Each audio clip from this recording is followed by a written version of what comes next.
এখন ঘড়িতে প্রায় বাজছে 5টা, আর আমিও বেরিয়ে পড়লাম খেলার মাঠের দিকে। একটু ক্রিকেট খেলবো ভাবলাম, যেতে যেতে একটা ভিডিও বানাই।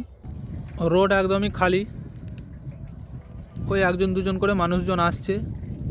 আর আকাশ প্রায় কখনো মেঘলা, কখনো সূর্যি মামার দেখা পাওয়া যাচ্ছে মাঝে মাঝে। 2-3 দিন হলো মাঝারি বৃষ্টিপাত হচ্ছে, অনেক জায়গায় তো আবার শিলাবৃষ্টিও হয়েছে। আর মাঠেতে ধান কিন্তু অনেকের ফলেও গেছে। আর এই সময় এই বৃষ্টিপাত মানে চাষের কিন্তু প্রচুর ক্ষতি হবে। ধানের যে ফলন এই সময়তে শুরু হয়েছে, এবং বৃষ্টিপাতের ফলে ধানের শীষগুলো কিন্তু অনেক শুকিয়ে যাবে।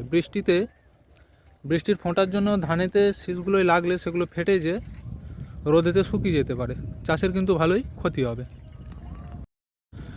রাস্তাটা কিন্তু খুব সুন্দর রাস্তা তৈরি হয়েছে নতুন করে, অনেকটাই চওড়া হয়েছে।